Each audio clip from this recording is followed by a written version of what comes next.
Hello and welcome to another episode of Let's Talk Comedy. My name is Gary Michaels and this channel is dedicated to new comedians. Each week I bring you tutorial videos on comedy performance and writing. So if you are starting out in your comedy career, then you have stumbled onto the right channel. And if you like what you see, I urge you to hit the subscribe button and join the community. On today's video, I'm going to give you your first 5-minute set. You are going to write along with me in real time. Not only am I going to give you the jokes, I'm going to give you also where to put your own punchlines so they're unique to you. And every time I put in a joke, I tell you why I put it in that place and also why I believe it's funny. Now, it's important to keep in mind that when I wrote this is just my style of writing, and this is in no way me telling you that you are to write in this style going forward. Of course, if you have already got your own style and it's working for you, and most importantly, if you are already enjoying writing comedy, stick to what is fun for you and stick to what's working for you. These are just a few ideas of how I would go about writing a very basic set.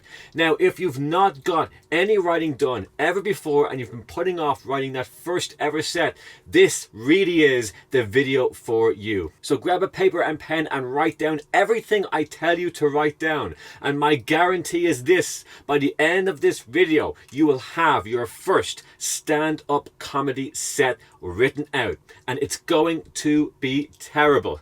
It just is, because the important point I want to get across is that of course your first set is not going to be any good, and that's not important at this very early stage. The important thing is you just get it done. You figure out what it feels like just to get the creative juices flowing and make that basic first set, because everybody has to make their own first set. And of course, after you make a set, you can rewrite it and make it funnier and put more of yourself into it. That is what every great comic has done before you. They all started writing terrible sets when they began, and some today still go back to the basics when they are writing and create something terrible so they can make it better by editing the small points, because very few comics can just write out a masterpiece straight from a blank piece of paper. It normally doesn't happen.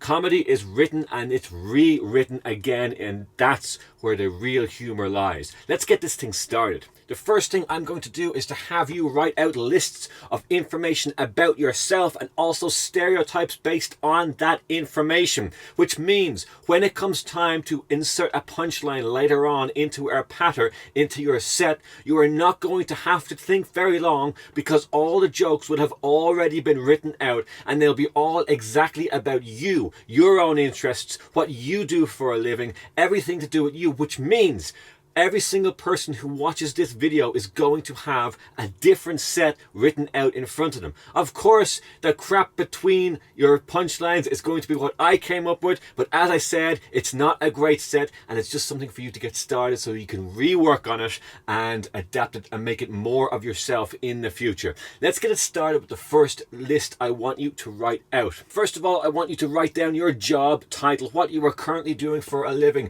Now, fear not, if you don't have a job at the moment, that's perfectly fine too. Just write down you're unemployed or you're looking for work, or word it in whatever way you want to word it. Next, beside that or under it or on top of it, I don't care, it's your creative path, I want you to write down stereotypes to do with your job position or stereotypes to do with your lack of a job position. Does your job description normally imply a person works very, very hard and very long hours? Or is it the absolute opposite to that and you're seen as a very lazy person to have that particular job? Have you worked very hard for it? All the stereotypes, all the ways people can make fun of that job, I want you to write down as many as you can possibly think about. And you can stop the video and take longer at this, because the more stereotypes you come up with about your job, it's going to help you out later on when you want to add some humor in. And of course, the more punchlines you come up with now, the more time it will save you later on and the more creative you can be. Don't worry if you don't come up with many stereotypes or funny ideas about your job. That's perfectly fine. Even if you only come up with one in the next 20 minutes, that's perfect. We're going to use that one. But if you can come up with more, do so. And I would say, if you give yourself enough time and just let the creative juices flow, you will come up with quite a few. And of course, they don't need to all be very funny. You just need to get it out from your brain onto the paper. Funny can come later on, because if you keep just forcing yourself to write any old rubbish, sooner or later you're going to trip over something that's very, very funny. So just get writing. Job description and stereotypes about your job description. Get that done right now, and we will move on to the second list. I'm going to interrupt the video real quick just to say you're still here. Hopefully you are enjoying the content on this video, and I urge you to smash that like button. Let me know you're out there. Let me know you are enjoying it, and YouTube loves it too. If you hit the like button, it puts more eyes on these videos, and we build a community here at Let's Talk Comedy. And another point, if you have a question on comedy writing or performance that you would like me to tackle in an entire video, please jump into the comment section and let me know what that question is, and I will make a video on it just for you and everyone else on Let's Talk Comedy. Let's get on with the video. The second list title is going to be your hometown, where you are from, what town or what country. And of course, you include as many stereotypes about your home country or hometown that you can possibly think of. Even if you agree with them or not, it doesn't matter. Get them onto the paper. And after you are done that, I want you to straight go to your parents' hometown or home country and write down any stereotypes about that. Get that done now. Spend as long as you want on it. But if, as I said before, you only want to write down one or two just so you can keep along with the video, you can do that as well and always go back to it and add more. Get that done now, and we will move on to number 3. The title for list number 3 is going to be write down your favorite person from when you were young. Who did you idolize? Who did you look up to? This is going to tell a lot about you, because if you're a political person back then, the chances are the person you look up to is going to be a little bit political. Same for pop icons or people in history or whatever you want to go, whoever you idolized all those years ago. I want you to write that down. Who did you want to be exactly like when you were younger? Write down that. And also, of course, you've seen the pattern is beginning to form. Write down all the stereotypes you can think of for that one person. Any stereotypes, if it's common knowledge stereotypes, or else you can even make them up yourself. It doesn't matter. Get creative, get funny with it, get it done now. What I also want you to do in this section is not only write down the stereotypes of the person you admired when you're younger, but also write down a person who opposes the position of your favorite person. Now, what I mean by that is a person who you would not look up to when you were younger. If you preferred one person, the chances are you hated another. So let's say you're into, like I was, rock as a young kid, or heavy metal. Well, the chances are I hated most things pop, which was true. So if I loved a heavy metal star, I was going to probably hate someone who resembled the opposite to that. So I want you to write down as many people who represents the opposite person to who you admired. And the funnier the connection is, and the funnier the person is to think about, the better here. Next, number 4, I want you to write down as many people from history that you resemble. All the people you resemble from history, from any genre, it doesn't matter. If you've been told you look like someone or many people, write them all down. And then, of course, make up a few people you look like yourself and try and connect the dots. Even in the most creative, funny way you look like someone or even slightly resemble them, I want you to write it down here. Spend a little bit of time on this one and have fun with it, most importantly, and get it done. Okay, so now it's actually time to write the set, and you've already got your stereotypes out in front of you. I am going to give you a very basic pattern, something you can easily work with on your first time on stage, and all you are going to do is insert your personal stereotypes in between the brackets. I'm going to make the graphic and I'm going to put it up on the screen for you, and all you have to do is simply straight up copy down everything I have written here. And as I said, you know what to do. You see a bracket and you put your own answers into it. It could not be more easy than that. You're going to start very simply with no joke. You're going to walk up on stage and say, hello, your name is, and then this is going to be your first time doing stand-up comedy. And the reason I have you telling your audience that it is the first time you're performing comedy is because it always results in a large round of applause from the audience in support of your first time. Even if you're performing your second, third, fourth, or even fifth time on stage, I would still tell the audience that is all the experience you have. Now, of course, I would never lie on this. Do be honest with the audience because they'll figure it out if you're not. But if it is up to your fifth time to perform live on stage, let the audience know and accept their round of applause. And when they give you that round of applause, you have a little bit of time to relax, because when it's your first time ever on stage, it is a little nerve-wracking and you need a little time just to get used to the feel of the microphone. Maybe the light is in your face, and just to adjust on stage, take a few moments to look at the audience and take your time to remember the first opening bit. And if the first opening bit is always you introducing yourself, that's the easiest thing to remember, because you're not going to forget your name, or at least it's highly unlikely you're going to forget your name. And then you'll accept the round of applause, and then you're ready to go into your prepared piece of material, which is this. Here's what you're going to write down. I originally thought this was going to be very different than my normal job. And that is where you now insert your job. You are telling the people what you do for a living. And if you don't have a job, you are telling them that you don't have a job, which is fair enough. Let's move on. Continuing that sentence. But now that I think of it, now you're going to insert your general stereotype of your job right here. And you are going to say, and seeking the approval of strangers does have a lot in common. So there you have it. You've got your first joke out of the way. Now, this is not as easy as some people think. You might have to work a little bit on this, because you are connecting this stereotype of your first job to seeking the approval of strangers. Very common technique in comedy writing and stand-up comedy performance is to connect two ideas that have nothing in common. This shows how creative and how absurd you can be. Now, if you write down the stereotype that you came up with earlier on, and you're having a hard time believing that that's in any way connected to seeking the approval of strangers, then you might have a little bit of a problem here, and you might need to come up with a different stereotype. Or you can change the end of the sentence I gave you to make sure it fits.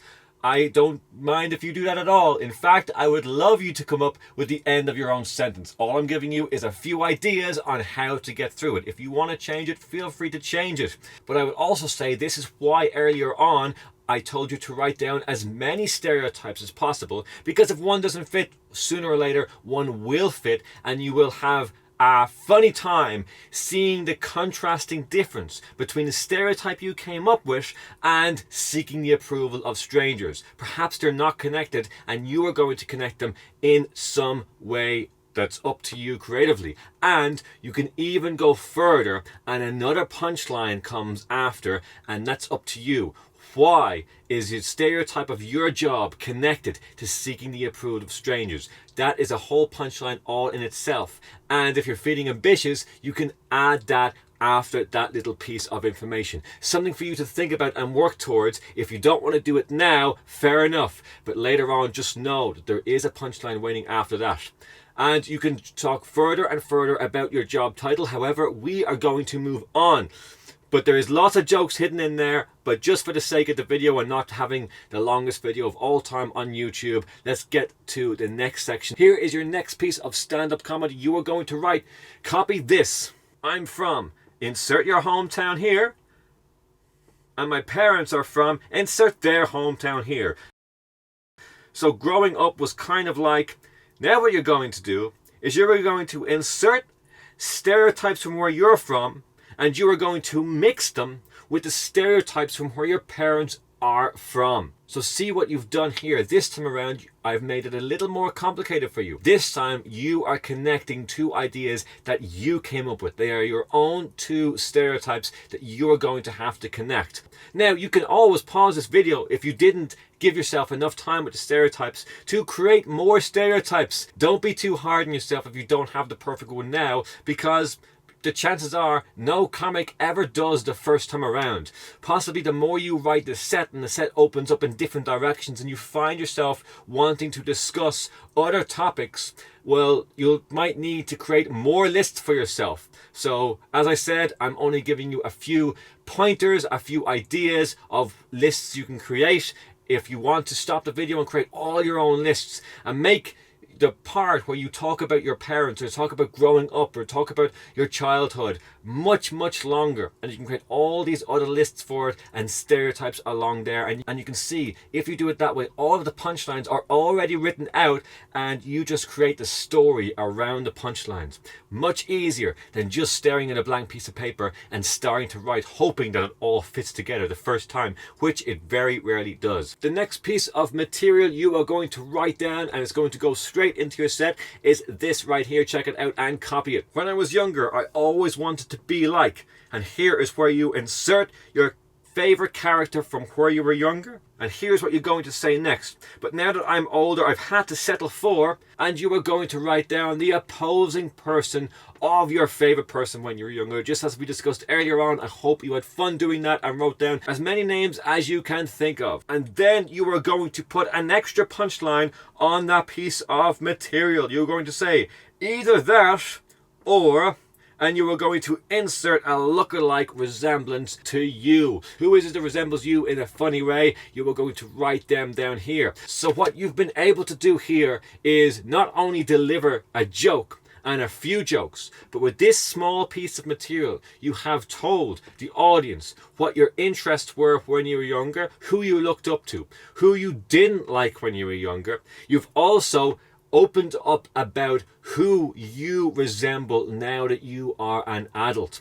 And if you can get a laugh and also mention who it is you look like or sound like, or something about you reminds people of someone else, if you can get to that punchline either before or relatively close to the same time as your audience get to it, well, they know you're willing to play ball and make fun of yourself in either a light or a very heavy way. It doesn't really matter. If you're willing to show you can play ball and make fun of yourself and kind of give the audience the joke they're already thinking of anyway, they are going to really open up to you. Now, I didn't put it here at the very beginning of the set because I would rather you get up on stage at the beginning and talk to the audience, because I always say on this channel, it's more important in stand-up comedy at the beginning of your career to be liked over being funny. And I would argue by getting up on stage and taking your time and introducing yourself and not rushing to the first joke, it allows you to be more you on stage and the audience to buy into who you are, rather than giving them a first joke too quick out the gate because you might be a bit nervous. And if you do that, the audience are only going to judge your jokes individually and not as an entire set.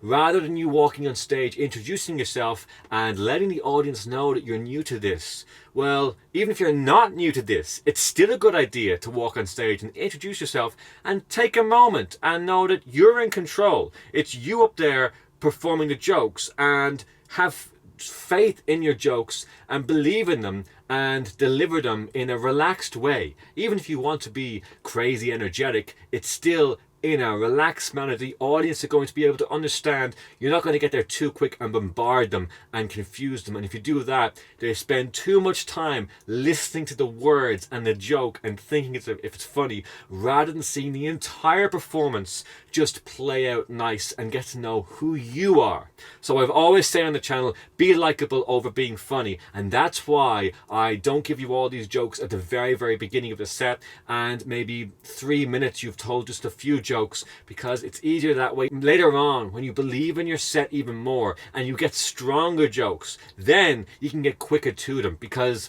you're going to understand how to perform quicker in a way that expresses yourself and the audience are won over by you by less. But at the beginning, make it easy on yourself, take your time and let the audience know who you are. And once they know who you are, they'll be on board more with your jokes. So now what I want you to do is look back on what you have written out. And if there's a section that you thought is very funny and you enjoy saying out loud and you enjoyed writing down, That is a section I want you to focus in on, because if you enjoy that particular material, well, that's the direction you should go. There's no point in writing material that doesn't make you feel good, that you don't find funny yourself. So as I said, go back and do this writing session all over again. You can even use exactly what I've given you, or you can come up with your own self, but you can see now how easy it is just to express yourself on stage. And you can have humor within telling people information about yourself. So I want you to include, if you've got pets, write down the pet and all the stereotypes about pets. Or education, if you're still studying, or if you're a teacher, or if you work with people, anything, you can write down what type of people do you work with and stereotypes about those people. If you are a teacher, you can write down what type of teacher you are, or what type of people you teach, or what your hours are like, and write down stereotypes about each one of those things. And sooner or later you'll see that it's very, very easy to just keep making lists and stereotypes about one word topics and add them into your story, and before long you are easily going to have a 5 or a 7-minute bit. And then I want you to learn it all off, say it in front of either a mirror or record it and watch it back, and whatever you think is the strong piece, save that and have an excellent 4 minutes of comedy for your very first set. And the reason I say that is most sets that people are given on their very first time is about 5 minutes. I want you to relax. You don't need to make a whole 5 minutes. I want you to make 4 minutes or 4 minutes and 20 seconds of great material that expresses who you are, and go as easy on yourself as you possibly can. Because if you just go with the basics of yourself and have as many punchlines in there as can, you're going to find it very easy to remember that, because it's all information about yourself. And the heavy detail stuff, long-winded stories about things you really want to express on stage, they can come at a later stage when you are comfortable on stage, because that's what the trick is here. It's about writing very easy material with a few light jokes, keeping it punchy, keeping it light, keeping the topics very quick and to the point, and describing as many different parts of yourself as possible.